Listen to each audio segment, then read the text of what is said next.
Share screen. Okay. You could just tell me if you're seeing my screen. Yes, we are. Yes. Okay. So, our education awareness session today is really focused on how Da Vinci, FHIR IGs, and Trebuchet and the FAST accelerator intersect. Um, Many of us have already kind of experienced this in one way or another. So this is to kind of share some of that experience as well as knowledge focused on the uh, FAST National Directory for Healthcare IG, and that's why David Pyke has joined us today. So, um, just by way of a reminder, how Da Vinci and Trebuchet interact. It's that overlap of the implementers community between specifying FHIR IGs in Da Vinci for use cases and actually going out and implementing them. Um, and seeing how it is to put them into action, and um, what we learn by doing that. Um, Expanding beyond that, a number of us have experience, whether it's with trying to find endpoints and the need for some kind of a directory or routing or lookup service of some kind, how some of the things in FAST with directory, but even with security as well, as another example of FAST IG, how uh, these three things interact and come into play. So many of us in our implementations have seen this already. Another view of that is, how you also fold in things from TEFCA and Sequoia's interoperability matters piece for different functional areas such as consent or member matching as well. So, kind of bringing it back to the Trebuchet space, we've been trying to promote pilots and implementation of various Da Vinci implementation guides. One that I've been involved with a lot is burden reduction with CRD, DTR, and PAS. A number of us have been involved there. Others of us have been doing things with CDEX and PDEX and member attribution and others. But a number of us have also tried to play in the space of network exchange, and that's where having some kind of a directory of network participants and endpoints becomes important. Uh, Part of the Trebuchet mission is also to get Da Vinci FHIR to a scalable future. Um, it's one thing to do point-to-point implementation, but it's another thing to make that scalable, whether you're leveraging a network effect or otherwise.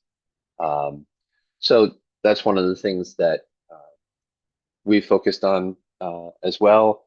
And, a vision of scalability when it comes to provider and payer exchange, or even payer to payer exchange as well. And likewise, provider to provider exchange. It can happen in a number of different ways, but this one way of looking at it, it's not the only way of looking at it, is how apps and APIs come into play, and how a national network or even a regional network or state network, um, or a QHIN or other qualified health information organization type uh, network may play into this. And um, any of those networks are going to have a lookup capability that helps with discoverability. Um, and that's whether you're using something like a well-known endpoint that some of us may be familiar with in our implementations as well. Um, so again, what we're trying to promote in Trebuchet is getting people into these cohorts or groups of implementation experience, um, and building pilot projects with those, whether they're point to point or networked, and then also learning from those experiences as well and sharing that much as we hope to do in an experience like we have today. Um, There are, of course, resources available on Confluence as well for Trebuchet. Many of you are familiar with that. And a cohort sign-up page, which we'll always promote as well for folks that have the potential to do a pilot and maybe looking to team up with other organizations, whether you're bringing an app or an API or a client server, similar. So rather than dive into questions and answers now, we'll kind of come back to that after Dave's had a chance to speak, as well as Scott. And just a reminder that you can find our Confluence space at the link you see here, and that we do have these bi-weekly calls, and our next call is December 18th. So let me take a pause there, and if there's any questions, just with the context, maybe before I hand it off to Dave or Scott.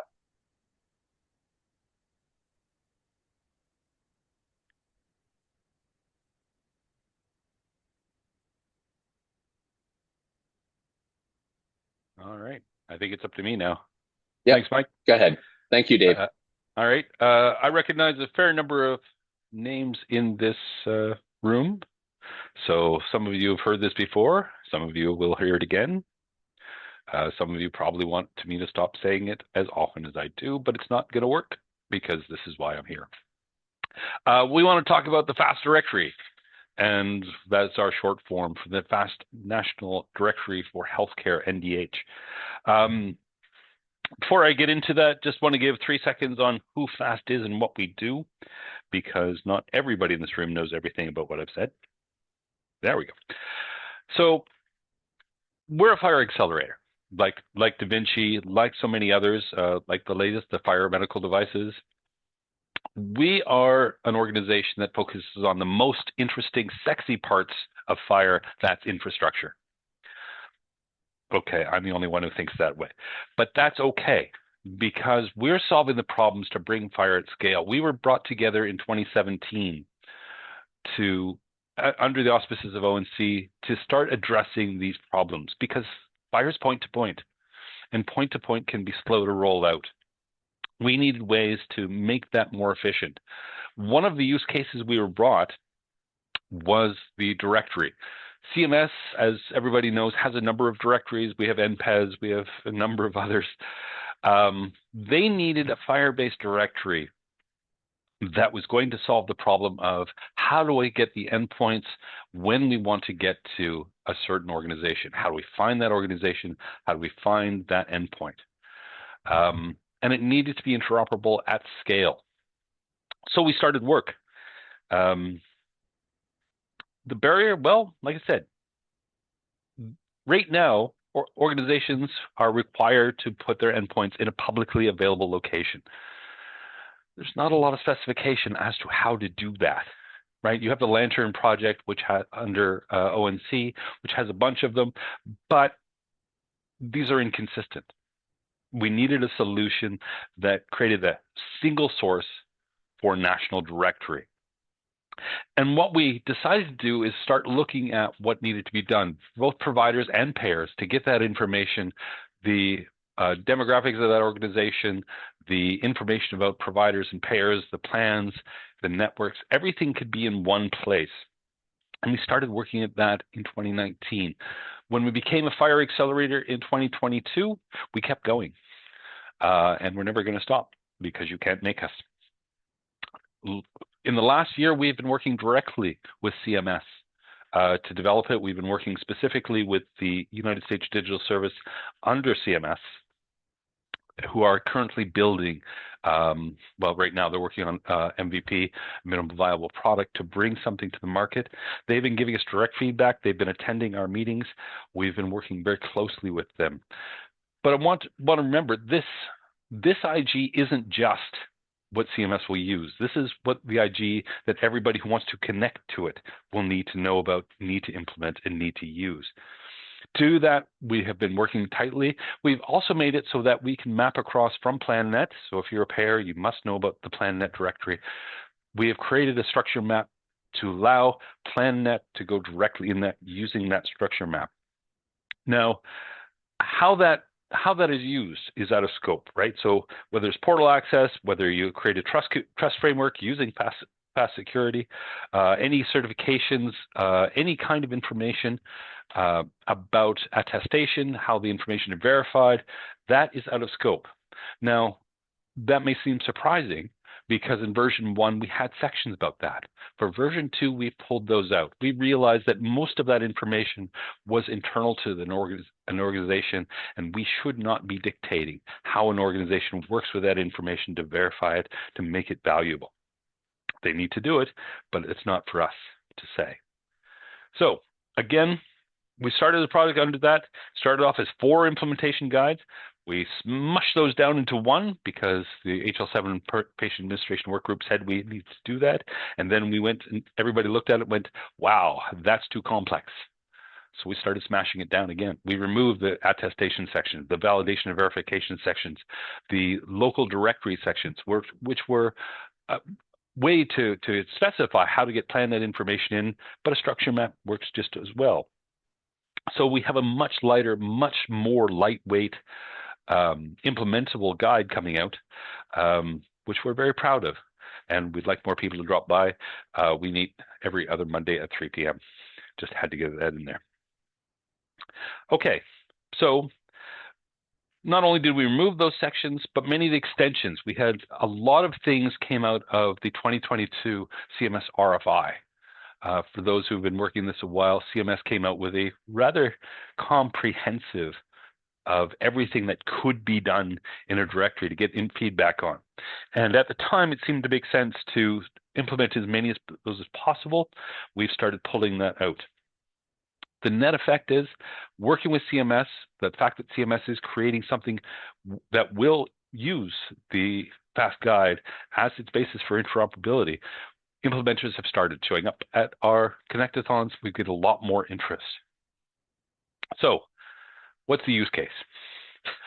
Very simply, we want a FHIR interface to a CMS National Directory of Providers. Again, as we're consulting with USDS, we get their feedback on the guide and possible improvements. We also have been giving them assistance in design to make things work. But secondarily, it's NDH designed to become the national US core for directories. So right now, when you implement a directory using FHIR, you can use US core, you have VHDIR, you have all kinds of implementation guides out there. We would like to make this the gold standard so that no matter where you go, you get information in a simply structured way and can be ingested simply. Again, organizations can take that, they can extend it, they can do all kinds of things, but this will be the basis so that if I go hit that endpoint, I know what I'm going to get. I may get more than that, but I will get at least this. It's created for providers and payers, and to create the links between them, to create the endpoints to use for exchange, and what use cases. So if it is a direct endpoint, if it is a document endpoint, whatever endpoint it is, if it's a FHIR endpoint, you know what use cases it supports, what FHIR IGs it supports. That's ongoing work. The artifacts we have in place are the ones, I have to hit it 2 or 3 times to make it go forward. I don't know what's going on. So we have endpoint. Currently, healthcare servants, insurance plan. We have locations so that it can be split up from locations because those may have different endpoints. Network, as in insurance network. Organization affiliation, so we can tie those organizations together. Practitioner and practitioner role, again, to tie them together. And verification. We've also added on top of that group. Previous incarnations had a care team, which allowed you to tie certain healthcare providers, so clinicians and clinician supports, physical therapists, that kind of things, together into a usable team, because those start becoming contractable. You can bring that information in and say, hey, I want to go to your knee replacement, your CAF PCI group, your whatever group, and contract to that, so that there should be a way to find out what teams do they have. And while care team is designed around that, US Core put the requirement in to say there had to be a patient. We're not patient-centric. We're a national directory. We just want to know. So we moved from care team to group to make that functionality possible without violating US Core requirements. And the big thing is, we know that there's organizations out there that don't want to share certain aspects of their information. A shelter may not want to share their address to keep the people in that shelter safe. A specific disease treatment facility may want to keep that secret so that people aren't exposed unnecessarily. So we use the data segmentation for privacy, FHIR IG, specifically the extension saying this information is not to be shared, right? It's restricted information. On top of that, we have all the information, additional information about the endpoints. Again, eHealthExchange, direct use cases, FHIR IG support, information about the servers, so whether it's a standard endpoint or it's a production, a test, that kind of information. The rank, so if there are 3 or 4 and they need to be done in a specific order, that can be put there. And of course, status. Is it up? Kind of important. So what we want to do is, of course, build an infrastructure around this. You've heard of fast security, and if you haven't, I don't know where you've been hiding. I've talked about it for 2 straight years. But we want to tie this because some information needs to be trustable. Fast identity, a way of creating a trusted identity based on OIDC, that's one way. We want to tie these together. And of course, again, fast security, because having a trusted anchor point, having a trust community saying, yes, I can get access to this data because I'm part of the community. I've signed the needed documentation. So now that I've blathered on for 15 minutes or so, let's go a simple workflow. So pass, it's all the rage. So a provider wants to connect to a payer to submit their prior auth. But again, those aren't published easily, right? They have to be on a website somewhere. If we have the National Directory for Healthcare interface, which CMS is calling the National Provider Directory, could be any other directory as long as it has it, you can go in, the provider searches for that payer organization. They can find the network, the health plan they need. They can find the list of endpoints. They can filter it based on the one that accepts prior auth exchange. Then, of course, because of HIPAA regulation, the provider converts their X12 278 into FHIR resources because at some point, 278 has to be part of the exchange. Someday, I'm sure. And then because they have the information, they have it ready in FHIR format, they simply push it into that. Now, the directory doesn't have to list the specific IGs. It could simply list the Da Vinci endpoint, the .well known, where the information about all of that. Or it could simply say, send the information to this point, that's for the X12 to follow the HREX X12 workflow. However that's done, you still end up with that information and you start off with, I know specifically where to send my request to get that information, whether it's directly through the directory, whether it's through the .well known, or whether it's through an X12 exchange. And that's all my slides because I promised I wouldn't talk all day. Questions? So Dave, there was a question Rita put into the chat. Where is group reflected? I think you were talking about that in relation to care team. Yeah. Is that your question, Rita?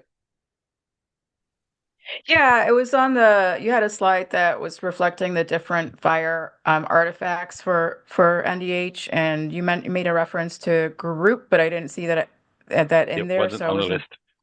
I'm a bad person. I forgot to type it in. Okay, thanks. But if you look at, I think the latest in the CI build, you will see group is magically appearing and care team has disappeared. Tone.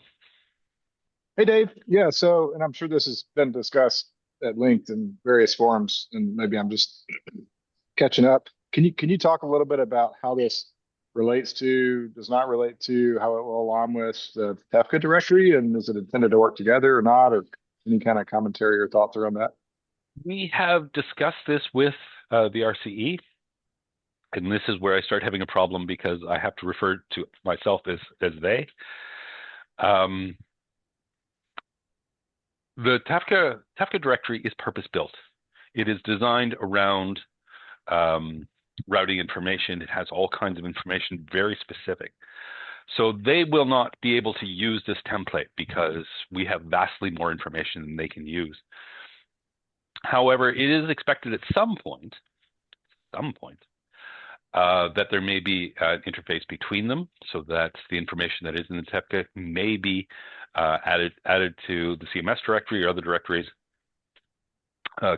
Conversely, importing from the NDH isn't really possible because the RCE has to vet it. There has to be agreement. The person has to sign it. So there's no point in pulling it from a centralized directory when the QHIN has to submit it and say they vetted it. So there may be interface, but nothing has been signed, nothing has been agreed to, nothing has been specified in any way about that. However, we have allowed for a flag within the NDH organization entry saying, yes, this organization is in TEFCA or other national network if they're in Care Quality or Commonwealth or any of the others. Awesome, thanks. Thanks. Hey, Dave, it's Linda.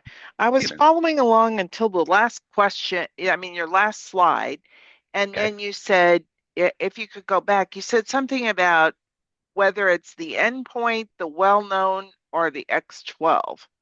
Yeah. Tell me more what you meant. I think I got lost in that. Okay. So you can get, if you're looking for their PAS endpoint, right, saying they support the PAS FHIR IG, you can get that from the directory, right? So if that organization has listed that in the NDH implementation, you can get it directly from there. Conversely, they can say, no, just go to our .wellknown endpoint on our web server. That will give you the information you need. Or you can follow the HREX. If you go into the Vinci HREX, it uses the .wellknown with values. The X12, with the X12 exchange, all of that. So you could actually send it to their X12 endpoint and get that information back. That's what you meant by X12? Yes. Because it's the X12 271 that it comes back in, not the 278.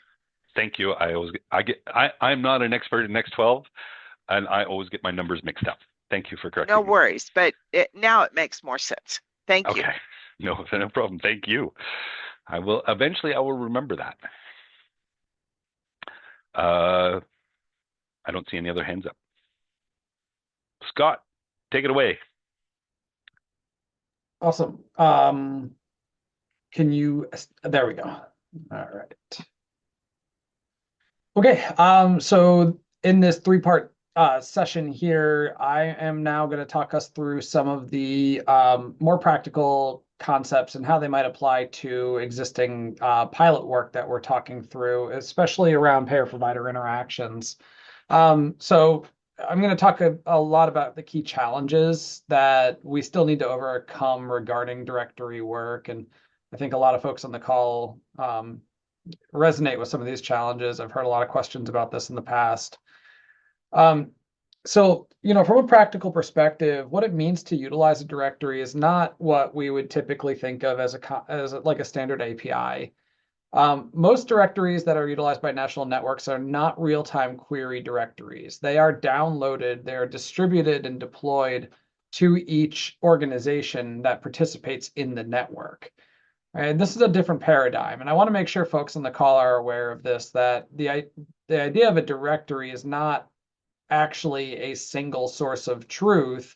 It is a single source of truth in the sense that everyone pulls data from that directory and then stores it locally. But everybody is most likely going to be storing information locally as part of a national network in order to obtain that information quickly and use it for their purposes. I also want to point out that like almost every workflow that we have within the national networks today centers around a human effort to actually identify the organization within that directory that they are going to retrieve data from. If you're familiar with the national networks today, you know that most traffic is related to treatment. While treatment does have this sort of patient discovery process where you can go and find information about a patient from any location, there is still a type of selection that occurs where the patient indicates where their data is from and where they're actually consenting data retrieval from.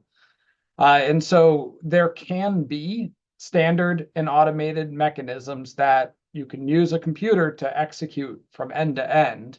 The directory does enable that, but in a lot of cases, it's actually not that. That's not what's happening in the real world.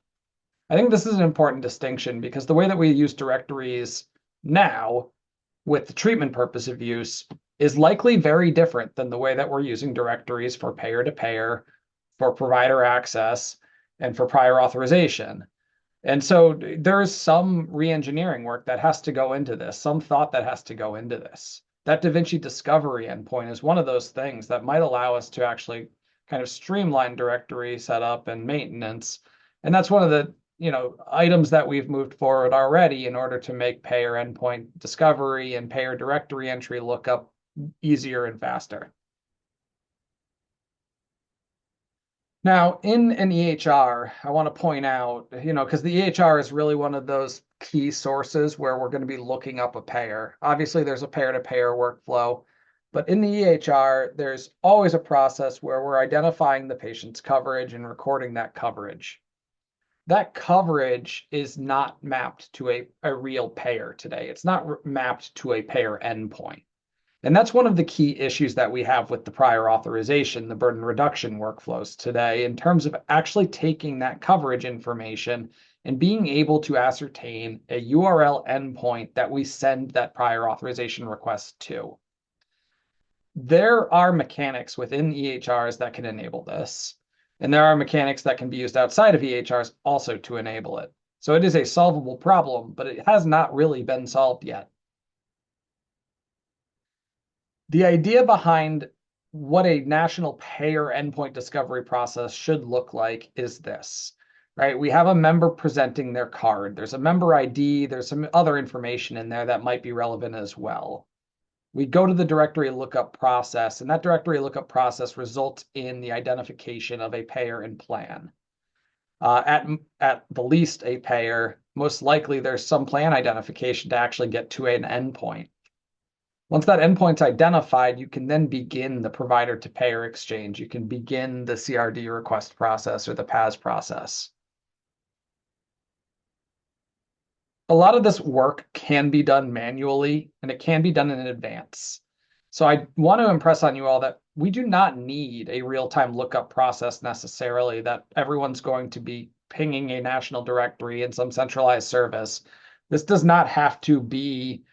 It can be cached data. It can be previously mapped information and cached because in most circumstances, a given provider organization is working with a set of known payers. There's not an unknown payer that's coming into the mix all the time that has to be mapped, but that does happen. And so the question is do we need to map that? Do we need to automate that workflow? If yes, then we need some sort of automation processes to look up a payer endpoint and map that to back to that member coverage card. So there's some different questions in here about like what problems actually need to be solved, what things actually need to be automated, and then what are the best ways that we actually want to set up this mapping and automation if it is required. So member ID to directory mapping is what I was talking about. And what that means is the ability to link identifiers from that member's coverage card and actually obtain the URL endpoint in the directory. Right, so by enabling something that does this, using that member ID card, we can essentially identify that organization that in that endpoint, those FHIR resources that Dave was talking through, and we are able to do that in a programmatic manner.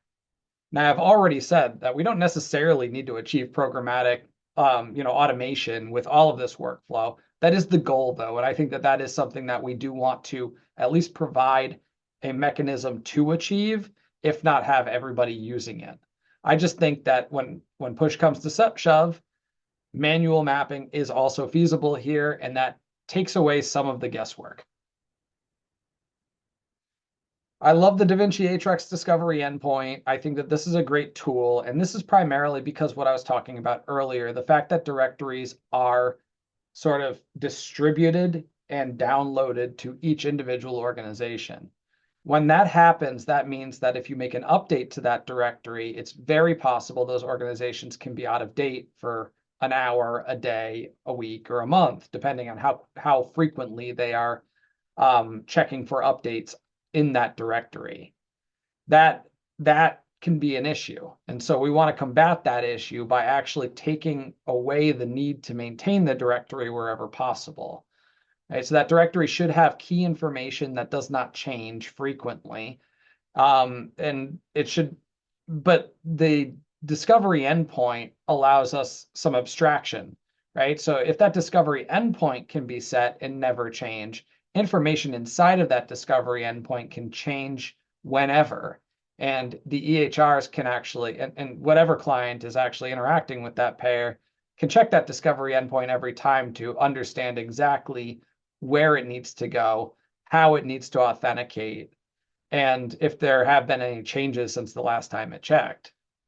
So this discovery endpoint serves a really valuable purpose in that it creates this well-known endpoint, this dynamic tool that allows you to check for information, for changes against an endpoint, and it doesn't impact the directory itself.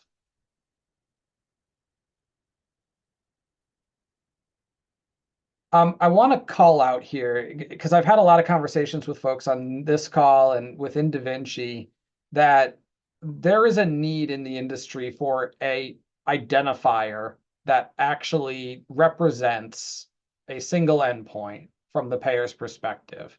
How do we say this ID correlates to this directory entry and this endpoint?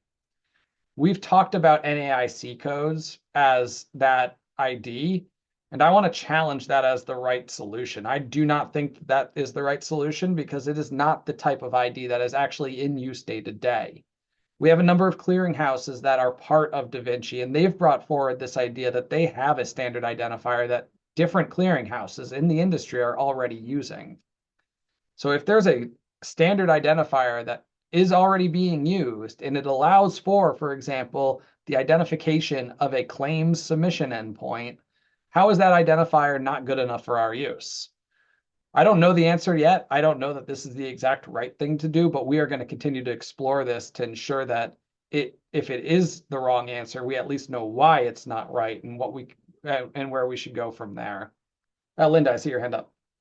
Yeah, I explored this several years ago with clearinghouse IDs, and every clearinghouse has its own ID for, as what I've been told, for the payer.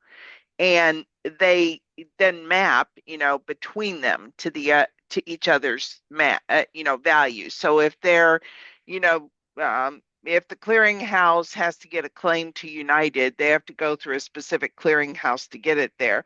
So they will change it to what the United's clearinghouse wants to receive. I don't think it is a singular identity across all the clearinghouses. If it is, that would be awesome. Yeah, I am not sold on this because I have not seen it in practice and fully vetted this, but this is what I am told is that it is a standard ID across clearinghouses.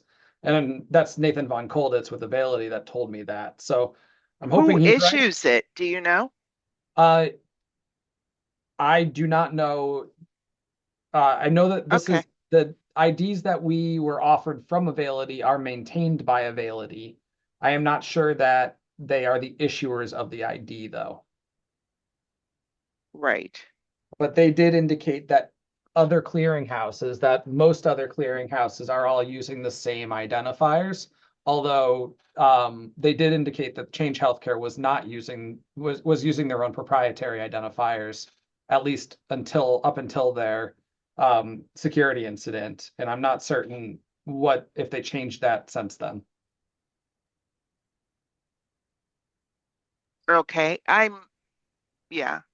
Uh, I welcome the research, and I'd love to know the more you learn, because that's why we ended up going with the NAIC, because the research at the time showed that they did not all use the same ID. And there's a Okay, couple of yeah. comments in the chat regarding this as well from Michelle at Availity and also info that Benji Graham shared. Okay, yeah, it sounds like Michelle is agreeing that these are cross-clearinghouse. And let's see what Benji has to say here. It's just an article I found. So both people are right here, Scott, right? So there is a standardized payer ID that gets issued. I have not been able to track down who issues those yet. But some clearinghouses do use their own internal, like custom sort of routing IDs. And Linda's correct, right? Sometimes in order to send claims to a specific payer, you have to send them to one specific clearinghouse that they use, right? So it's not always just as simple as I have one payer ID and it maps to one payer. Sometimes payers will have multiple payer IDs as well, depending on all of their different lines of business. So it's a gray area. Yeah, I think there's certainly not a on by default simple solution here, but if we have a starting point that we should and can use, or that we can use, then this to me is much better than the NAIC because it actually provides more of an endpoint resolution where that ID actually can be resolved to a location where you submit data, right? And that's what the payers are using today, and providers are using today. So I think my argument on this slide is not that this is the perfect solution, it's that it is a better starting point than what we have identified to date.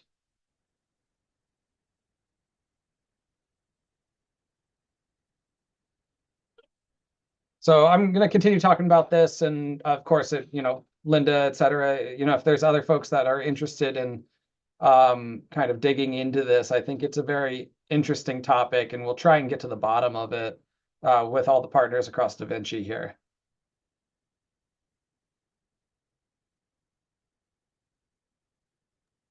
Hey, Scott, where are you talking about this? In what forum? Is it on these calls or is it somewhere else?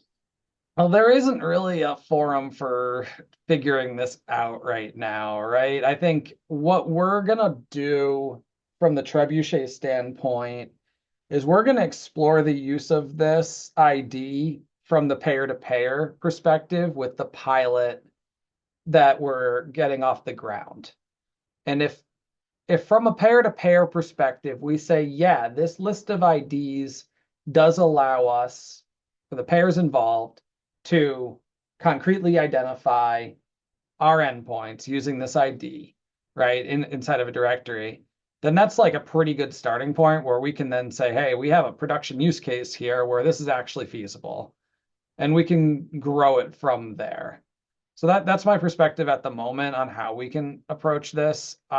Because there's like we could try and take this through Da Vinci governance or something, but there's really no, like, to your point, Tone, there's no mechanism here that's actually overseeing this. If folks on the call have an idea, that's one of the reasons I wanted to bring this up, is that I want to socialize this and see what the best paths forward are. Obviously, like TEFCA and going through the RCE for the TEFCA directory is one way to think about it, but I don't think that actually impacts the Da Vinci standards and their deployment. And like I would really like to see some consensus around this as we're starting the pilot work in 2026 and really moving all this stuff forward.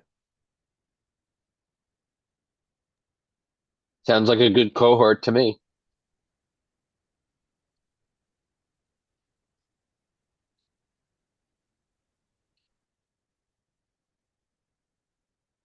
So yeah, I'll try and get communication out around this in whichever ways I can. And we'll continue talking about it in whichever forums we can. We regularly present at like the Da Vinci roundtables and the community meetings as well. So we'll try and make sure that we're bringing this as a unique topic for folks that wish to stay engaged and think about it. Yeah, and maybe add an explicit question to the pilots, wherever they're tracked. If they're not at necessarily the vendor level, but maybe at the individual pilot level. Maybe that becomes a specific question, which I think is what you're suggesting. Yeah. I think there's another question in the chat too.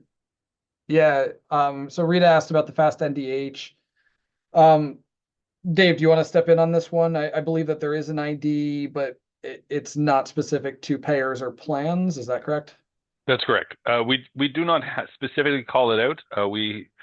For the networks, we use the NACE code, but if if the clearinghouse codes are better, we will happily convert. But yeah, we use NACE codes for pretty much everything because that's the best we were aware of and the best we had at the time.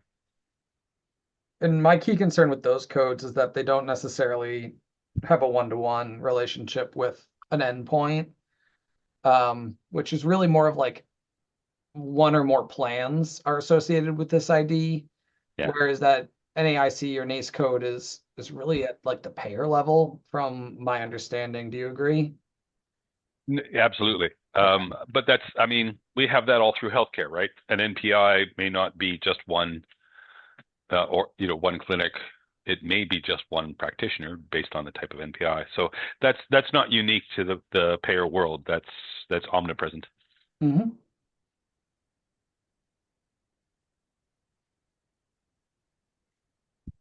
Okay. All right, I kind of just touched on this actually. Just so like from an education perspective, we are okay with many plans mapping to one endpoint. We are not okay with one plan mapping to many endpoints, right? The whole idea of the Da Vinci IGs relies on there being a single endpoint that I can communicate with for a given implementation guide. And so we need resolution to a single endpoint. Resolution can come through the payer perspective or the plan perspective or the member ID perspective, which maps to sort of a payer and plan. Like I think those different methods are all going to be combined in the future to be able to resolve to an endpoint, or that Da Vinci Atrex discovery endpoint. But that's the critical thing here, is that we cannot have, for example, CRD with a plan be two different endpoints, because then I don't know which one to choose. So we need to avoid that, and we need to find ways to get our directory lookup process to be able to resolve to a single endpoint. Finally, I want to talk a little bit about like what it means to be in a network directory, and like why this conversation really does need to happen in Da Vinci and not in TEFCA, and or not in eHealthExchange network or a CMS aligned network, right? Like we actually need agreement across networks on how we want to identify payer endpoints. Because if we don't do that, we're going to end up with multiple different solutions, and multiple different solutions helps us just about as like much as any other non-solution, right? Like we cannot implement many different ways to do this. We really need to solve this problem nationally, and Da Vinci is the best community to do that. Right. So I really encourage folks here, if you're thinking about this, if you know something about it, like let's work together to figure out how this resolution can work, given all the information Dave shared with us and some of the starting points that we're looking at. Because if Da Vinci can do this, then we can disseminate it through all of the networks rapidly, rather than having each network kind of choose their own path and then having to reconcile those later when a better solution comes about. Yeah, Rita asked a good question. What if one person has more than one insurance plan? In that case, the guides do kind of dictate behavior. In general, you might submit CRD to both, but that is not the same thing as having a plan with multiple endpoints where you're not sure which endpoint to submit to. You can either decide whether to submit to primary and secondary insurance, or you can decide not to submit to one of those.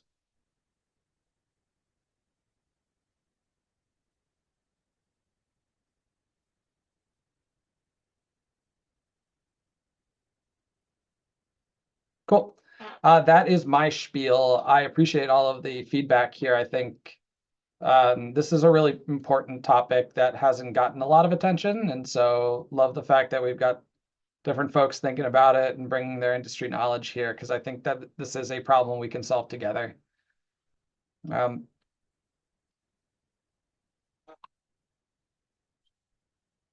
Yeah. This question is for Dave. Dave, I was looking at the National Health Directory IG, particularly around validation and verification of use cases. Yeah. It seems to me that in order to do this primary source verification, you're going to need an organization like that has done that or does that regularly, besides the fact that they have to stand up the directory itself. Would you tend to agree? Absolutely. Getting source data from sources is a hit or miss proposition. Even with if CMS stands one up and uses CMS data, who knows just how accurate that's going to be because shortcuts are taken. So it would require someone to set up a team, an organization, a group, a bunch of hitchhikers whose whole job it is to validate this information, to go back to the organization and do occasional, hey, we haven't got an update from you in 2 years. Is this still accurate? Okay. Interesting. I'm thinking also of maybe not one organization, but like a team of organizations, because I know that there are ones that can provide the primary source verification around like physician credentialing. We have different organizations that oversee hospitals and stuff. And I wonder if that approach might work, given that starting from scratch would be really onerous. Yeah, I mean, if you went to the American Hospital Association or any one of these, the payer organizations, heck, if you went to the clearinghouses to get source information because they're processing the claims 800 times a minute, they should be a good source of information, but not necessarily endpoints. Right. And that's the hard part as well. You can make sure that their physical location information is correct, their plan numbers are up to date, that kind of thing. But endpoints really can only come from the source. You have to, and that's why you're right. Maybe the AHA could do it for hospitals, right? Hey, if you're a member, submit your endpoints to us. We'll pass it on to whoever is running the directory. AHIP could do it AHIP could do it for payers, that kind of thing, and be a coordinating industry. I'm sure that would be load off CMS's minds if they could find somebody else who could take responsibility for that. And CMS is their first use case is the provider directory, and with following on payers after, right?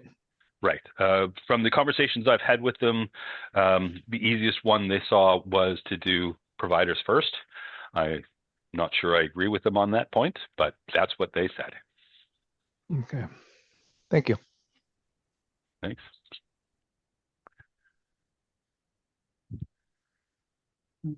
Good question from Alex here. The ID that I'm referring to is actually going to be part of the directory entry for an organization, right? So when we talk about a payer ID, what we're saying is that if I have this identifier in my system, I can look up that directory entry using that ID.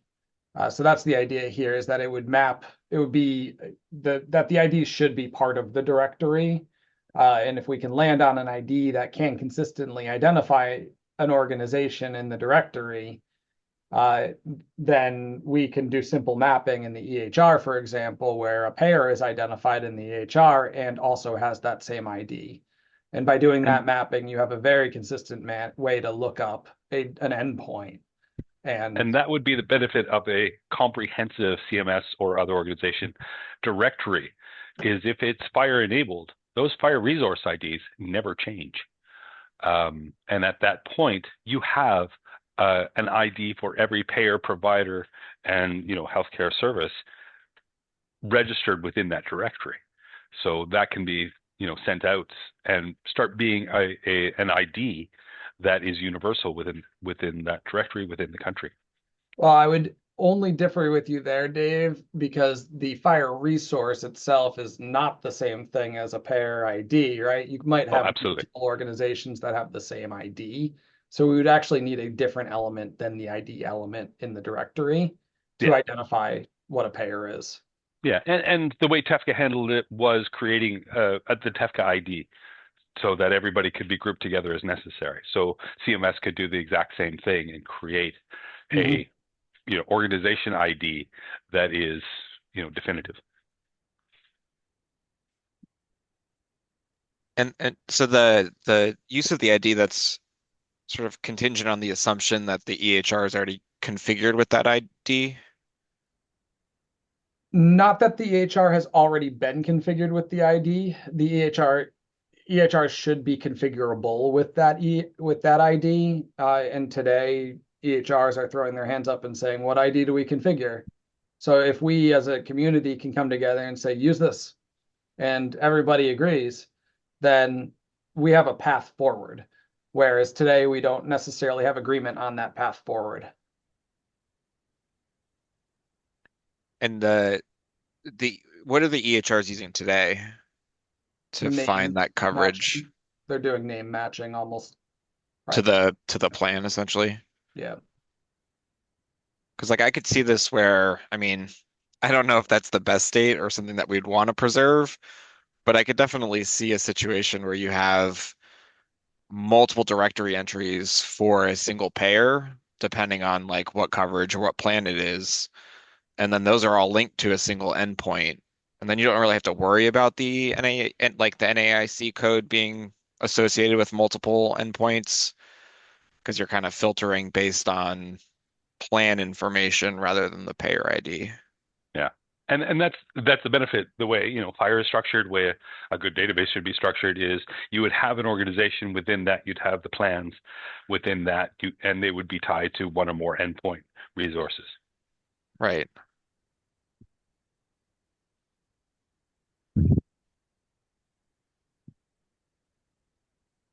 And above that, you could have organization affiliation. So all of the parent organizations are linked together as well. Sorry, Scott, go ahead. No, I think we're getting up on time here. I appreciate all the input. This is great to help us out kind of understand what to think about and what we need to do. Casey, do we have anything else or we want to get wrapped up? I think we can wrap it up. Join us for our next call on December 18th, everyone. Have a wonderful Thursday.